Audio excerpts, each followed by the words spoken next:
Bonjour à tous, j'espère que vous allez bien. Je vous présente aujourd'hui une vidéo concernant un calcul de dose de manière détaillée. Donc avant d'administrer un médicament et pour prévenir les erreurs médicamenteuses et sécuriser l'administration, il faut appliquer la règle des 5 B.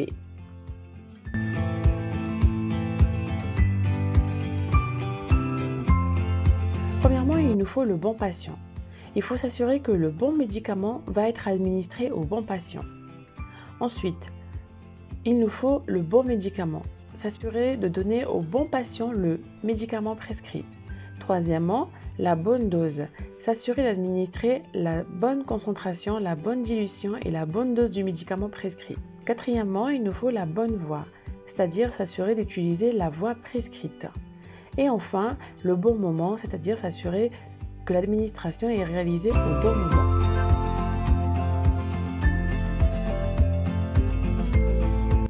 Ensuite, il faut vérifier la prescription. Alors, qu'est-ce qu'on doit avoir sur la prescription? Il faut vérifier si elle est rédigée pour le bon patient, c'est-à-dire le bon nom, le bon prénom, le bon sexe et la bonne date de naissance. Ces informations, on va pouvoir les vérifier au chevet du patient, mais aussi dans son dossier médical papier ou informatisé. Pour certaines administrations, il va nous falloir le poids, la taille et la surface corporelle.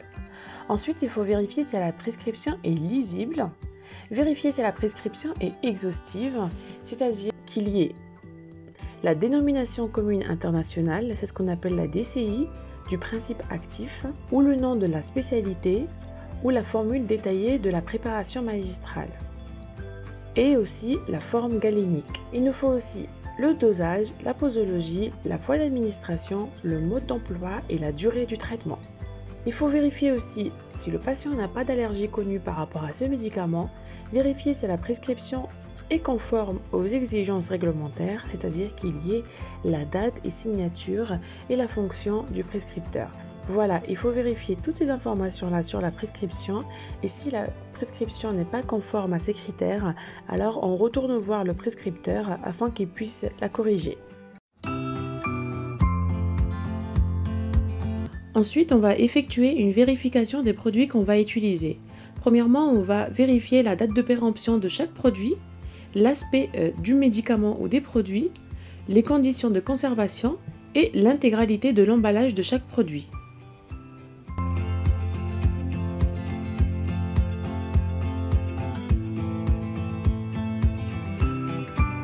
Voilà, passons maintenant à un exemple de prescription. Je vais vous détailler le calcul car il y a beaucoup de personnes qui rencontrent des difficultés pour le calcul de dose, donc j'espère pouvoir vous aider avec ce genre de vidéo. Alors, ma prescription médicale est la suivante. Je dois administrer 70 mg d'héparine, donc c'est un anticoagulant, toutes les 6 heures. Pour cela, j'ai des seringues de 50 ml, donc c'est des seringues vides où j'aurai mes produits à la fin, et des flacons d'héparine à 5%. Donc pour effectuer ma préparation, tout d'abord, je dois établir la planification, c'est-à-dire à quelle heure je dois administrer le produit. Ensuite, je dois chercher quelle dilution je dois effectuer pour une QSP à 48 et enfin, quel sera le débit de la seringue électrique. Alors, tout d'abord, il faut savoir que QSP signifie quantité suffisante pour.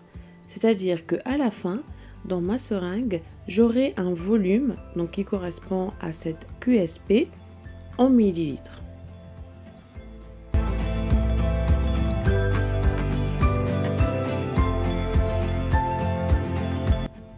Donc, comme c'est indiqué dans la prescription médicale, je dois administrer 70 mg toutes les 6 heures, par 24 heures.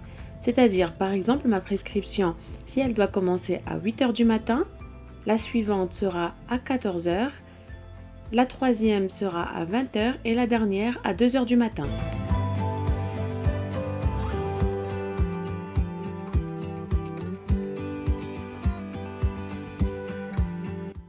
Donc, concernant la dilution, il faut savoir tout d'abord que 5% signifie 5 g de produits actifs dans 100 ml de solvant. Ensuite, si on remarque bien, dans la prescription, il nous faut une quantité en milligrammes. Or, ici, moi, j'ai une quantité en grammes. Alors, il faut veiller à convertir les quantités dans les mêmes unités pour ne pas commettre d'erreur. Donc, 5 grammes est égal à 5000 mg.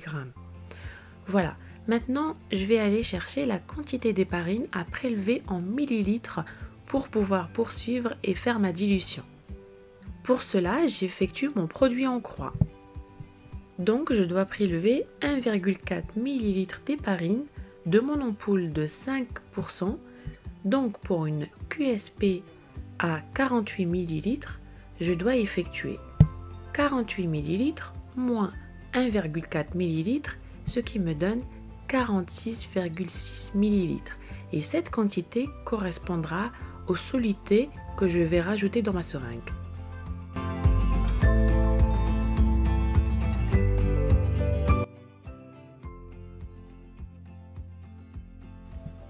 Alors, concernant le débit, nous savons que le débit est égal au volume sur le temps. Ici, on a un volume de 48 ml pour 6 heures. Afin de savoir quel volume on a pour 1 heure, on va effectuer un produit en croix. Donc, pour 1 heure, on aura 8 ml. Donc, le débit du PSE sera de 8 ml par heure.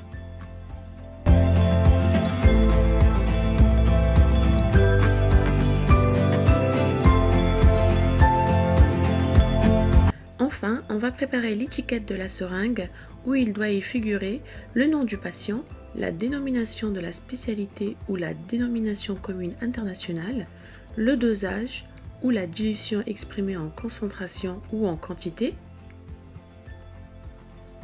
puis la voie d'administration, l'heure de préparation, l'heure d'administration, la durée ou le débit et enfin le nom du préparateur.